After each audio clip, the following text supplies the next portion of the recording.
Lah aku keloro-loro. Ora kok aku kok. Orang guyu kae resake guyang-guyu wae. Puas kae kok. Puas. Lah ya kok iso ning kono Mas, biasane ning kene. Ha iya to. Setia ya. Ya.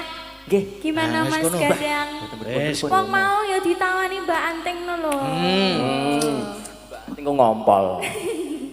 Ngompolan kuwi. Wis.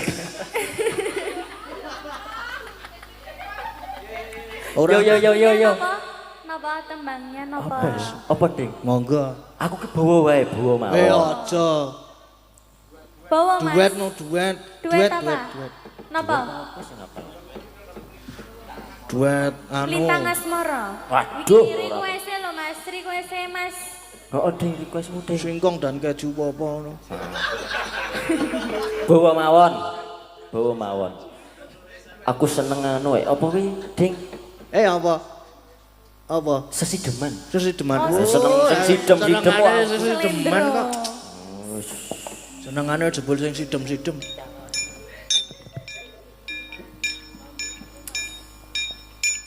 Ayo Mas Gadang. Nah, iki ngopi ta kowe iki? Kon bawa kok malah makru. Ngewel sikilku aku. Hah? Ngapa? Berapa apa? Ngewel sikil ya? Sebentar, Pak. Mbut. Langsung main iki lho, Mas.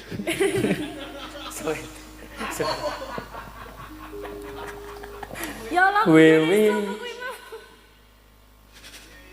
Lho nek wong munggah arep ana wong munggah gunung, Ding. Lho. Heeh. Arep nyawer ketok. Ora kok kuwi mesti harus dolan-dolan sekitar kene iki. Oh, wis ngetokke amplop. Menjelajah Mas. Lho. Mau balik maneh. Wewe tane Ndere sang kepek. Pekek. Wis toh mulane sesuk meneh iki ngati-ati. Lungguhe nugelke kursi. Yo gek nderek sang kepek yo.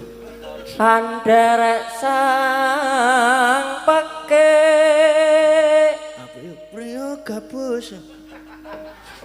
priya bagus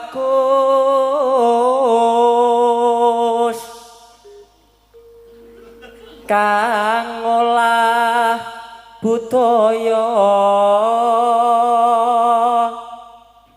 Kota gede. sowan menyang kutha gedhe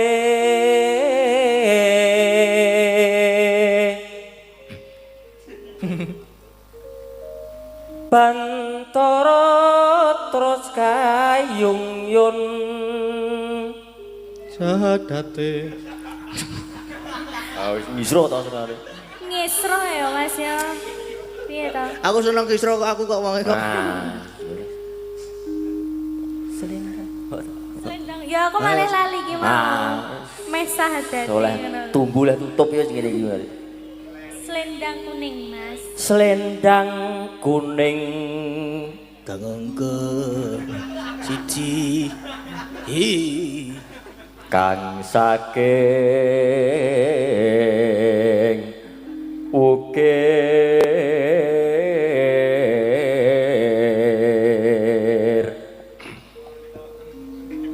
Lah kuwi wis ditonton kok yo.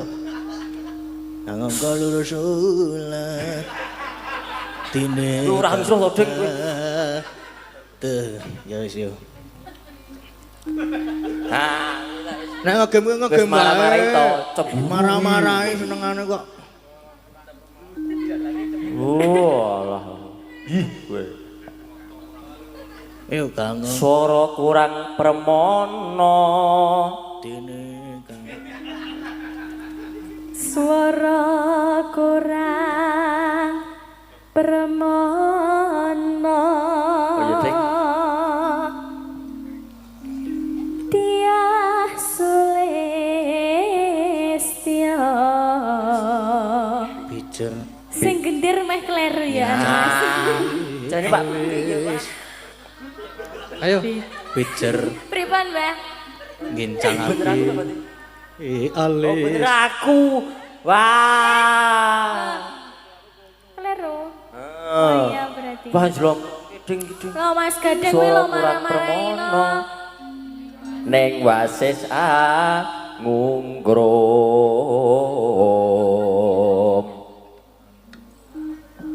angungrum marang bendara Tiasulistya pijer ngincangake alis rukun.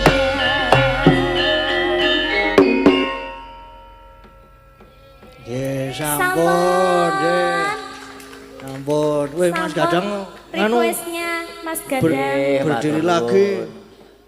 Aku kon ngopo meneh di. Wis tos. Yo. Gimana Mas Gadang? Bon. Ya. Napa imbo malih? Kowe. Wis bon. Wis senengane mbok kowe kok. Senengane pindho to. Aku iki kademen lho ding iki ding. Kemulan. Adem. Lah mulane beraktivitas, bergerak joget. Heeh. Lah mau ora joget to? Oke, wong to wis. Olahraga malam, Mas. Ah, kowe. Pikiranku terus nanti-nanti gedeng. Iki nek yamene iki pikirane do elek-elek, Dik Lintang. Ampun mancing-mancing ndak. Oh iya, maksudnya itu olahraga joget ngono lho, Mas. Oke. Biar sehat. Nggih. Ya to ben ra kademen ngono. Nah, Nggih. Sudah. nggih sampun. Sampun. Nggih. Ayo sampun.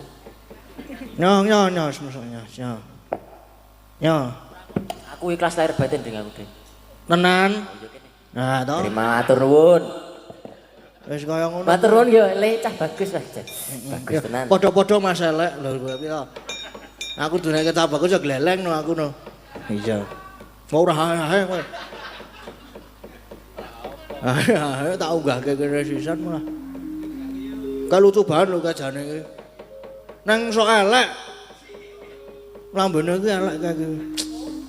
Kaya wayangan kepiakan karo dhewe nang omah kae wah jan. Saisane tragedi dadi kae lagi buronan kok kae iki kok. Sopo? Kae kancaku kae. Buronan ngopo? Wis ana pokoke. Nek kepo nganggo buka nganu channel Dalang Seno kepiakan dalange Ki Wisnu Aji Prasetyo. Pas gara-gara pokoke ning ngono kuwi. Pas mase niku maju mah mang puter niku wah. Wedi kae wisan. Lah bare kuwi mulih lho. Wis ratapan kok kae. Iya. Jam piro iki? Isih jam wah isih setengah 3 isih suwe. Isih iso sak lagu meneh ya. Tinggal penutupan. Tetep nek penutupan ki. Nah, toh aku ora omong lho iki. Aku ora omong lho, duet ke. Duet ki karo Mbak Agnes. Bela. Ben entuk aplaus saka sing ngrebab.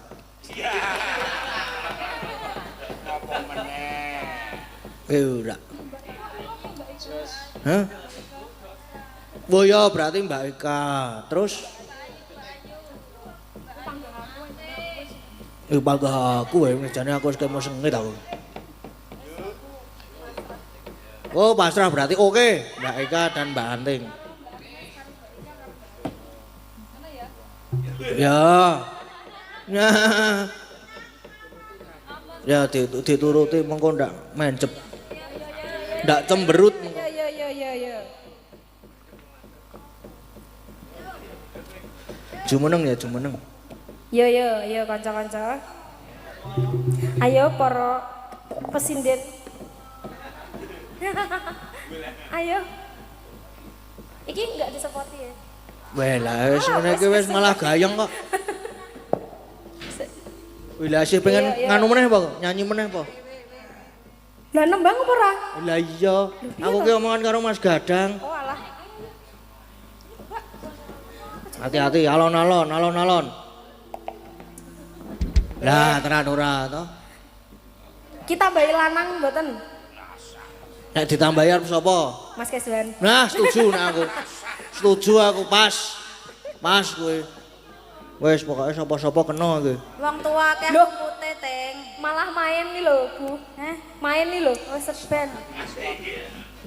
Soale saiki kuwi dadi bandar. Bandar apa? Potok po. Nggih. Sama Lintang no, gestar Oke. kita no. Oke. Sama Dek Lintang Beres. gestar kita. Apa? Manut. Ini lagune wis manut. Lagune nek napa Mas Gading? Derek. Derek. Nggih. Sing gayeng wae ya. Sing gayeng no, penutupan sing gayeng-gayeng. Ya. Anyang-anyang. Eh? Anyang-anyang. Oh iya. Sampun. Nggih, sampun matur sembah nuwun. Wis pas jam 2:30 kliwat seprapat. Wis iki, Truk, ya wis cukup ngene iki le guyon le gogojekan. Karo neruske laku kae deloken kae. Sebo kae Truk. Ndoro Ayu, Wara Sembadra karo Wara Srikandhi kepareng rawuh ing kesatrian Tanjung Anom. Ayo nyaket suwan rono Gong, ayo Gong.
Alon Toto Lenggahira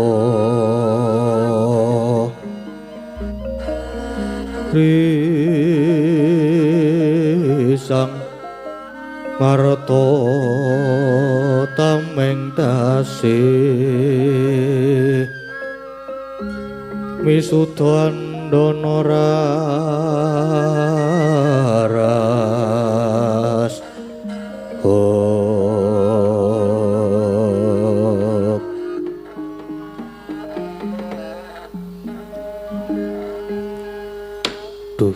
sesembahan kula Kanjeng Ibu rawuh paduka ingkang putra keparenga ngaturaken sumengkeming pabekti Ibu putraku ngger wong bagus ngaturake pabekti banget dak tampa dadekke teguh kayiwananing pun Ibu ngger pangestuku tampanana ngger Abimanyu nuwun kapundi dadosaken jimat paribih Ibu Wara Srikandhi kula ngaturaken sumengkeming pangabekti ya ger wis dak tampa akarya bongbong ing penggalih pangestunipun Ibu wae tumanduka marang sira ya ger Abimanyu nun inggih kapundi dadosaken daya kasantosan kula Ibu blegagak ugag sadulita mel Ndara Ayu Wara Sembadra lan Ndara Ayu Wara Srikandhi kula inggih ngaturaken sungkem pangabekti ya Kakang Semar wis dak tampa nanging tiba padha-padha Kakang Semar ya wis dak tampa tiba padha-padha Ndara Ayu kekalipun kula gareng ngaturaken sumengkeming pangabekti kula inggih ngaturaken sungkem Ndara Ayu sungkem kula Ndara Ayu punakawan garing Petruk Bagong wis tak tampa kanthi seneng garing Petruk Bagong tak tampa Kanjeng Ibu lajeng keparenga cumadung dawuh wonten wigatos ing karsa ingkang kados pundi kepareng rawuh wonten kasatriyan Tanjungan Nom menapa badhe paring duka Ibu Yuyongger rawuhipun Ibu kejaba wis kapang marang putraku yaktinipun Ibu iki bubar wae nyumpena ngimpekke marang sira putraku Abimanyu gawang-gawang katon Abimanyu kaya ledah ana satengahing bengawan nanging kedadak kasempya ing alun gegulungan satemah kendang kaprajendang Angka Wijaya bareng pun Ibu sari nganti gragapan rasaku tumulipun Ibu nganti marang Ibumu ya Diajeng Wara Srikandhi iki praptana ing Tanjungan Nom tuwi kawidadaning putraku Abimanyu ger Ibu paduka sampun prisa piyambak bilih ingkang putra tansah ayem kemawon lan tansah pinaringan kabagas warasan Yuyongger syukur yen mangkono nanging jejering Ibu lamun nyumpena kang kaya mangkono mesti wae melang-melang ger Kakang Semar rening panjenengan kuwi disepuhke munggo sing dadi pangimpenku iki mawa pralampita apa Kakang Semar Ndara Ayu kula kinten niki kok leres niki sasmita kadose kok Ndara Abimanyu badhe nampi pacoban mila niki mangke kedah ingkang sami praitna lan surtiti ngati-ati lho miat langening kalanggiwan aklar pandamoncar tinon ler kakonang surem sorote tan padang kasor lan pacaring purnameng gagono dasare mongso katiga dadak sakala praptane Dyan Arjuna akarya kagiating kalih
Mulat mara Sang Harjuna Esmunya kang kamanungsanira sawangnya gendreh manis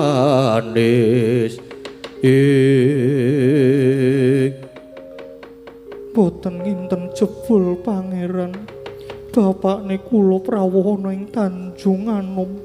Iya ibune kula Diajeng Sembadra pun kakang kang prapta.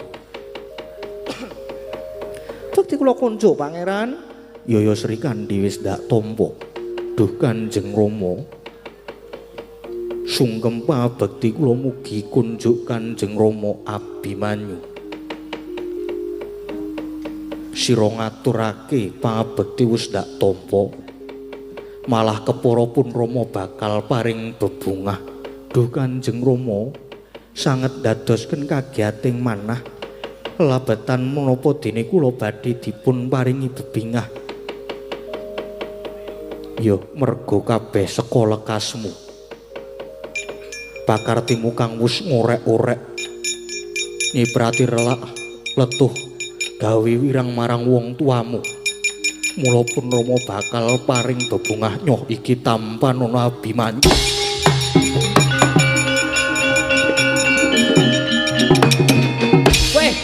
Weh lah.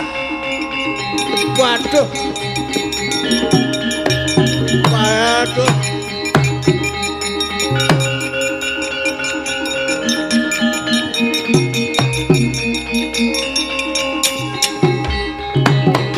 Duh Hyang Agung. Iki kepiye kok Abimanyu malah dijempalane bat-obat. Pangeran Arjuna kok malah mentolo menika ados pundi? Niki wau pripun kok ngerti-ngerti Ndara Abimanyu diantem aja do meneng wae ayu do ditututi kae.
Rama dosa lan lepat kula menapa ngertos-ngertos kula kok dipun jempalani.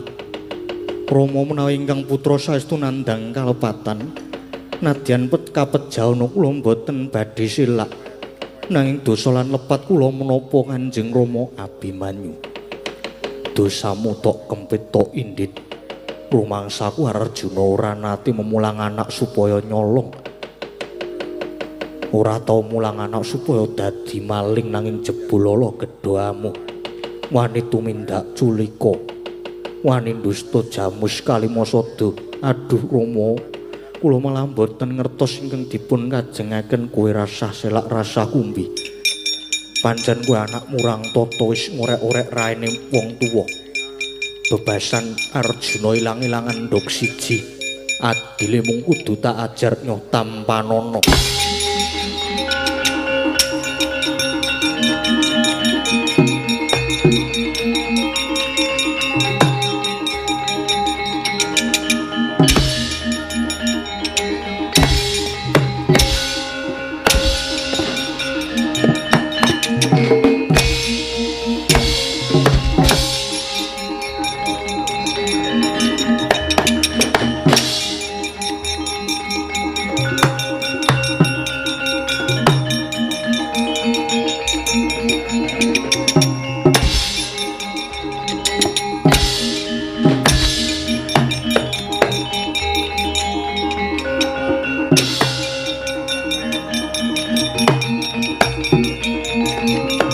Topet, topet.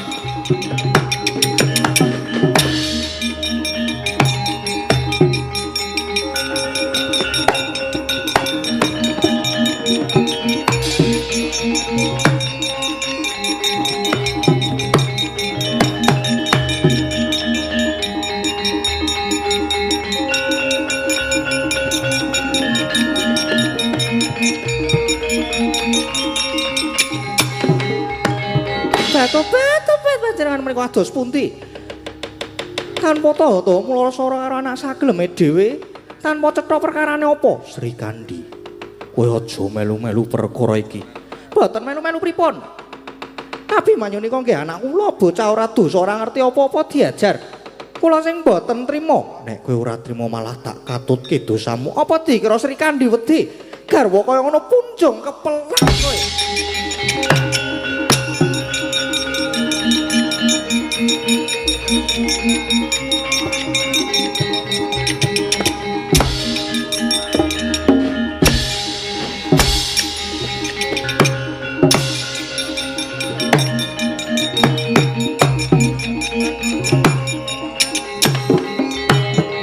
Sri Kandi, aja nganti ngribeti, kepeksa tak lepasi jempare.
Kepiye? Wah wis jan-jan wis wah. Malah ora karu-karuan Ndara Arjuna tegel ngajar Ndara Abimanyu nganti kutah ludira Ndara Ayu Sri Kandi maju. Rekane arep ngewangi Ndara Abimanyu ning malah dilepasi jemparing kuntal. Mbuh, aduh mbuh tekan ngendi. Waduh Ndara Sembadra. Ndara Sembadra niku putrane mang jak sumingkir tebih Ndara.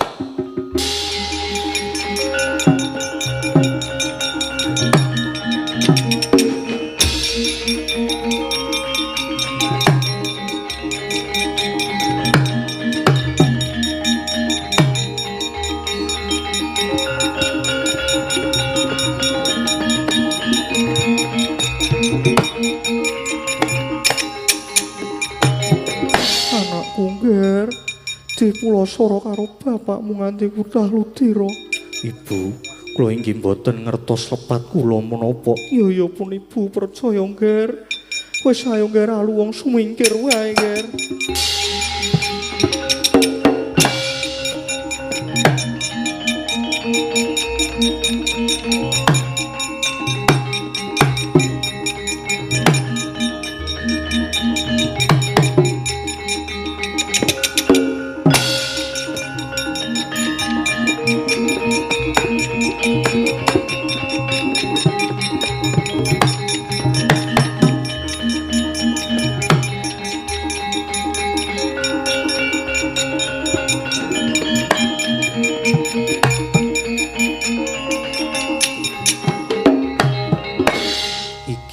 Gatotkaca inggih. Pawan kula aturi emut sampun ngantos nuruti dhateng keberanane ngalih Dimas Abimanyu menika mboten lepat. Abimanyu cetha luput. Wis gawe wirange wong tuwa mboten. Supados gamblang kula aturi nenggo Dimas Antasena Gatotkaca. Kowe wis melu-melu perkara iki malah tak katutke dosamu nyoh tampanana.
meh rahina semubang iwang haruna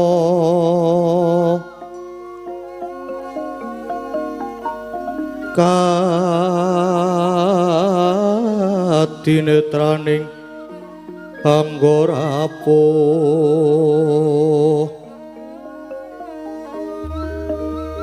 sabdaning kukila Pringkanikara saketer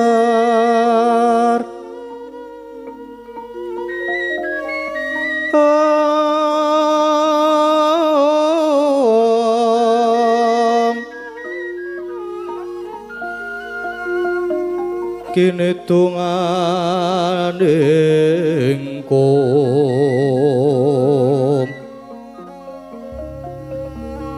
lir using bini panca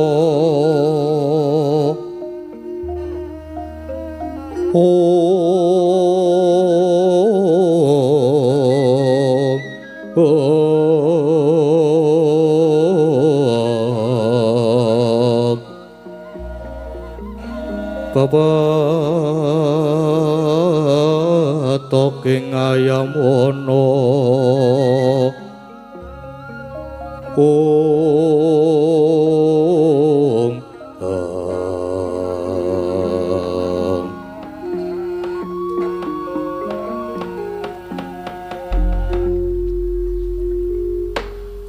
Ilahing Widara Yaksa rumangsa ayem tentrem nggonku madeg brahmana ing pertapan Widara Payung kene. Inggih Remban, namung keparenga kula nyuwun mrisa. Lajeng menapa ingkang badhe dipun gayuh Sang Maha iku? Ya mesti wae kanugrahan wahyu ingkang bakal tumedhak ing Madyapada ingkang dayane bisa ambabar katentreman. Oh inggih, inggih. Yen makaten kula tetep nderek paduka Remban. Iya, jeneng sira mesti wae tansah ndak kanthi ya mung sumene sawetara. Merga saka pandugaku Widara Payung bakal ana tamu iki Widara Yaksa. Meraina semubang hiwang haruna kadinetraning anggorapuh sabdaning kukila Pringkanikara saketer kini tunganing gongler sing bini panca kedadak praptanipun Sang Dyah Ayuwara Sembadra ingkang ngantri ingkang putra Dyanangka Wijaya.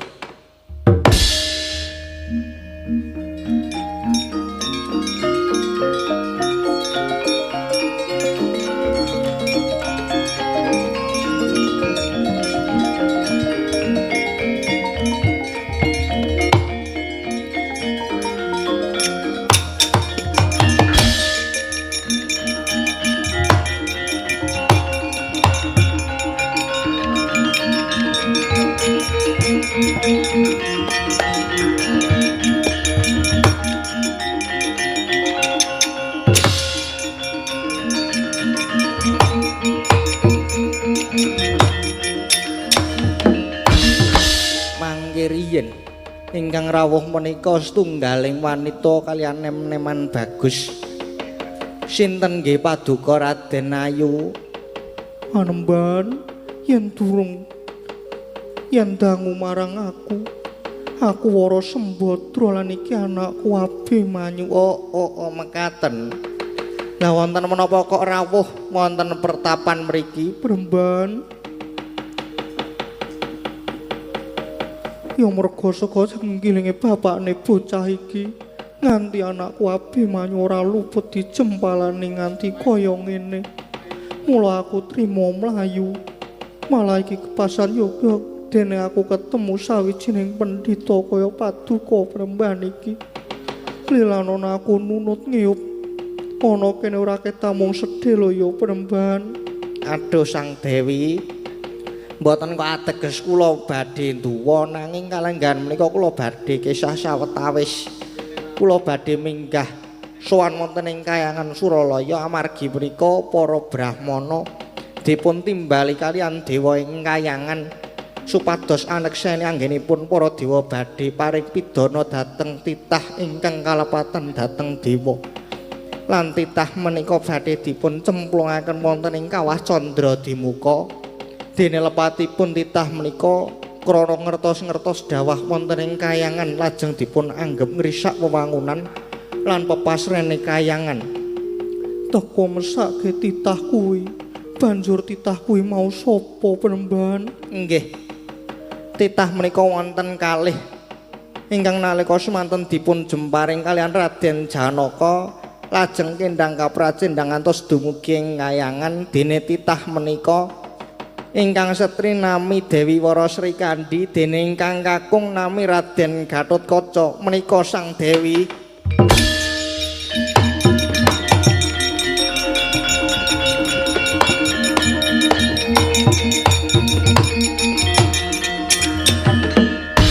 Dewi Sumbadra dupi midhanget sabdane Sang Wiku. Bila titah ingkang badhe kacemplungaken wonten ing kawah Candra Dimuka menika Dewi Wara Sri Kandi. Miwah ingkang putra Raden Gatotkaca satemah kaya murup kamurkane kaya ana daya pangaribawa nempuh anggane Sang Dewi sarirane saya mekar jelek dadi buta gedhe salawan-lawan.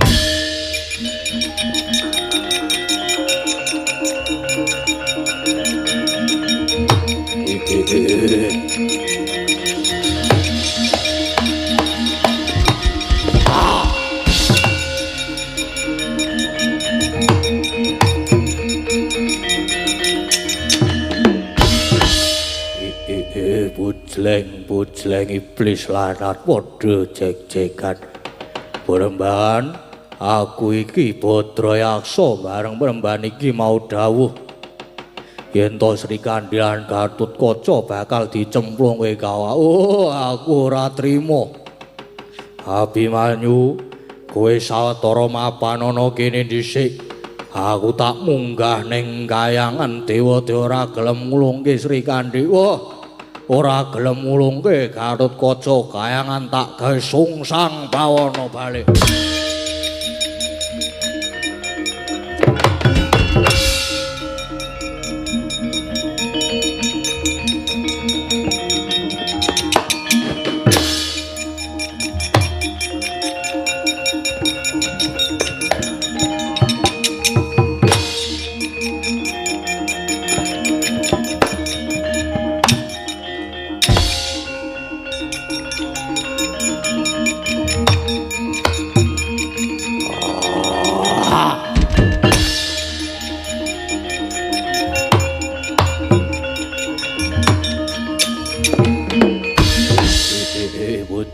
Bujleng iblis larat do jek-jekan. Oh ladalah dewa-dewa padha nasar tumindai Sri Kandi Gatotkaca ora luput teko arep dicemplungke kawah. Oh Pori sila matangkep iki tak dobrake tak jebole Kahyangan tak obrak-abrik rekane atimu.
kayangan kok geger para apsara apsari sami lumajar nungsang mulang umbuk bentus wonten menapa Kakang Narada kencang warudaya Pak Pong Bu para kali cudi sapa sing gawe Adi Guru menika wonten pangamu ing buta yaksa sinten Kakang mengke lak nggih dugi mriki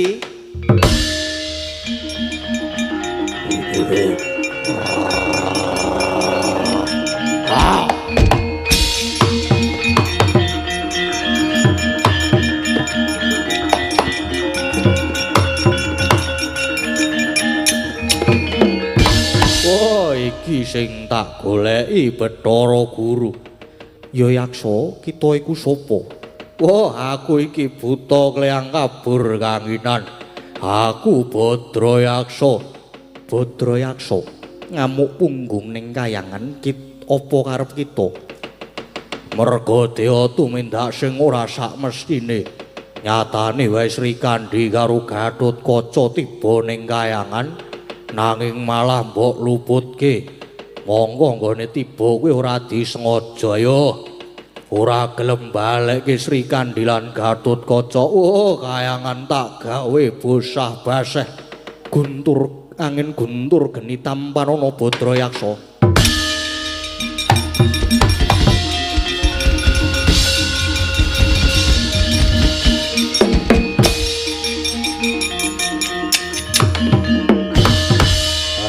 Para Guru daya kemandenmu Ratu Momo Kakang Narada buta menika teka ampuh nggih ampuh mawon lah Adi Guru niku nggih aneh titah ora luput kok arep dicemplungke kawalan niku senadyan wujude buta ning ajeng jajake bebener mula diayomi Gusti eling lho Di ala niku mboten badhe tumomo ing becik nggih Kakang ulun dodo dateng kalepatan ulun yen ngaten Kakang Narada Sri Kandi kalian Gatotkaca supados dipun luari bebandanipun dipun suwanaken mringi lah rak ngaten nggih ngestoke dawuh Adi Guru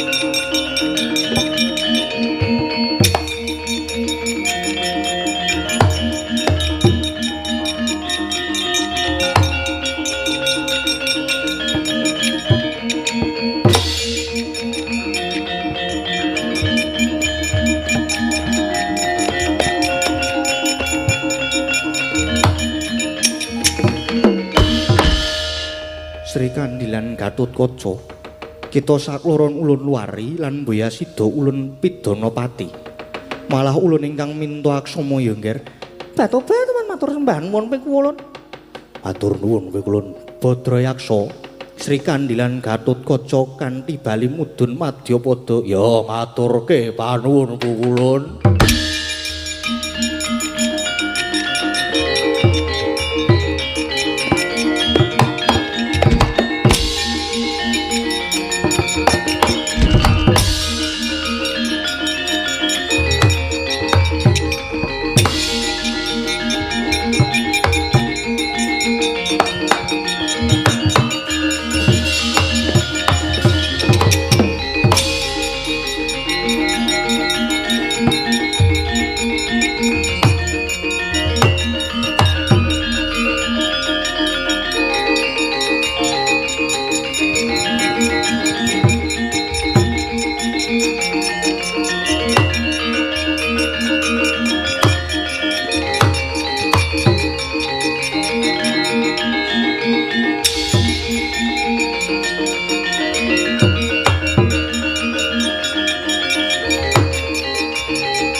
Raden ayo sampun kundur malih wonten pertapan.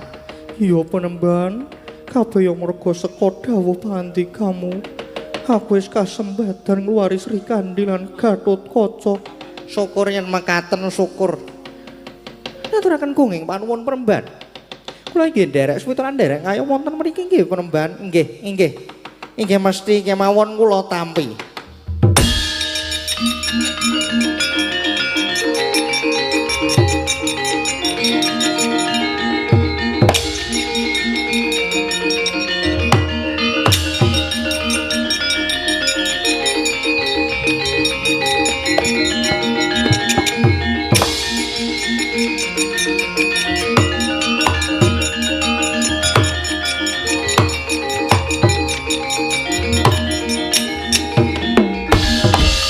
Raden Arjuna ingkang rawuh ana pendhita wis ngerti marang aku. Nggih, sinten ingkang boten tepang kaliyan dika Piyai Kajana Priya lan nepangaken kula menika Begawan Widara Dewa.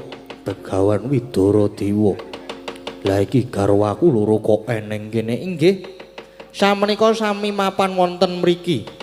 Sembadra Sri Kandi. Ayo kundur ning Madukara. Moh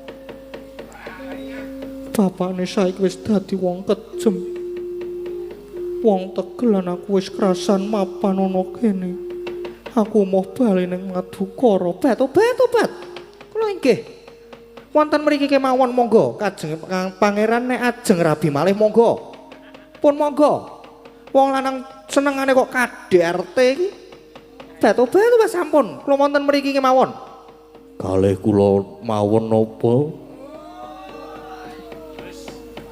Anggepmu ki apa? Jur aku tok anggap wis randha ngono apa piye? Begawan Widara Dewa ketok banget nek kowe milik karo garwaku. Oh, mboten. Niku saking kekajenganipun piyambak keng garwa kok. Ora, kowe tak anggap pepalang. Mung kudu tak untapke nyawamu Widara Yaksa. Widara Yaksa kowe aja meneng wae untal malang kowe. Oh.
Jebul butane Badar Dimas Setyaki. Iya Mas, kula nderekaken pendhita kula. Lah pendhitane kae mau sapa sing dadi Candra Setyaki? Mestine pendhitane alah nggih sinten malih Koko Prabu.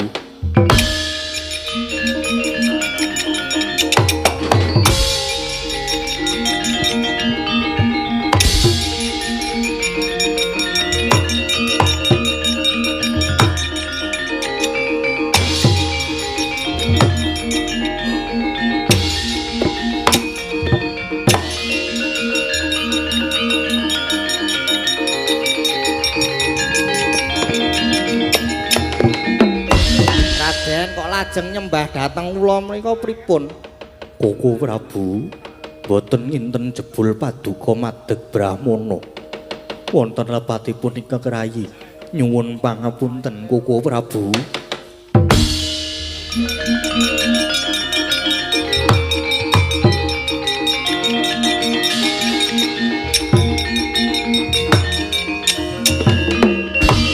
Wisnu kuwi panitise dibenilah dadi loro.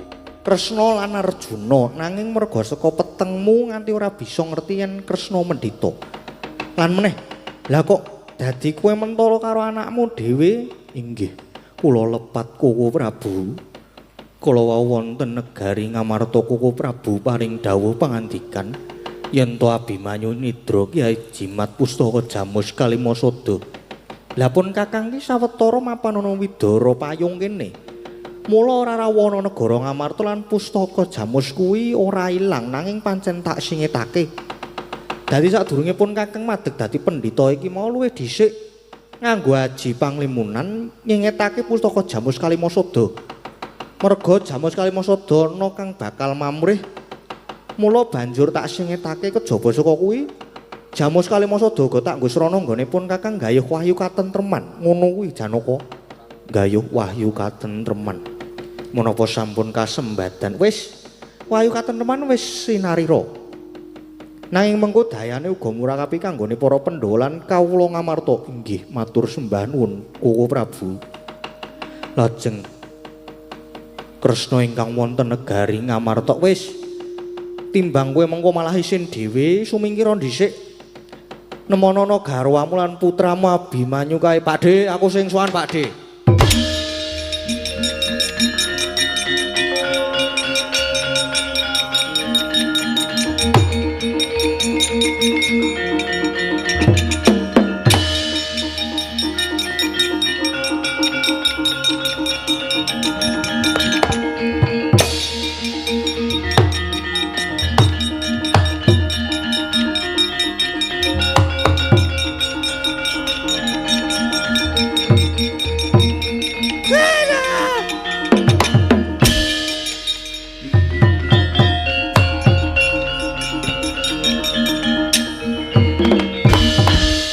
Lho Pakde, sing wis gawe elek jenengmu. Ya, pun wis preso kok. Dengker. Kula nyuwun pangapunten sampun damel kucem asma paduka Ngger Prabu Kresna. Nggih. Kok nggih dadak Membanata Ndwarawati niku? Inggih. Bapakipun mundi dawuhipun Angger Purupati. Kula nyuwun pangapunten nggih, Ngger. Kula nyuwun pangapunten kula tak wangsul. Nggih. Mpun. Sing pun nggih pun benjang ampun diwangsuli malih. Inggih Nger Antasena Antarja wis ta iki. Aku tak bali ya. Ya wis. Ning janji sesuk dibaleni meneh tak polo meneh. Ora aku wis kapok. Aku tak bali ning Sukalima ya Nger.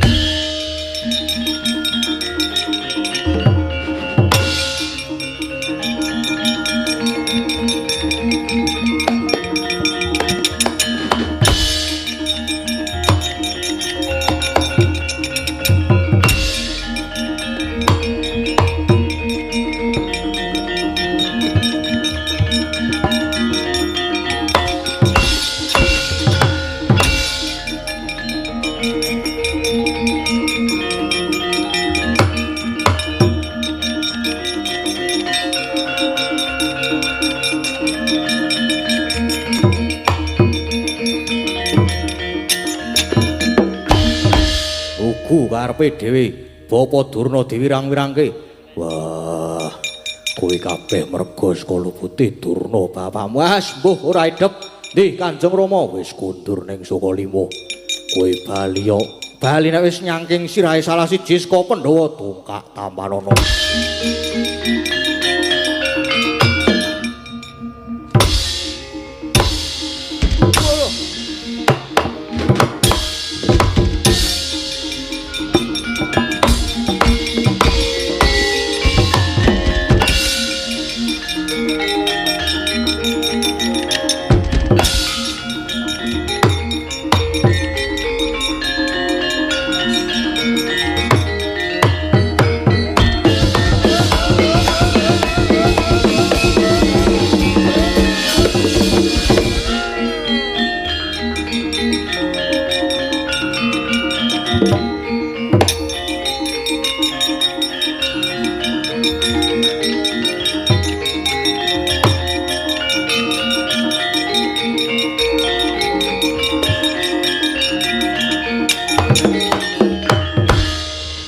Punten.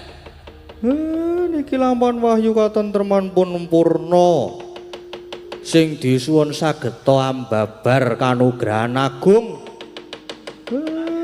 Mugi-mugi tansah jinangkung, tansah binerkan Gusti, warga ing Kedung Sriti mrika. Yo. Mugi-mugi tansah binerkan Gusti malih. Tansah pinaringan kabagas warasan. Lancar samudayanipun, lumintu rezekinipun rahayu.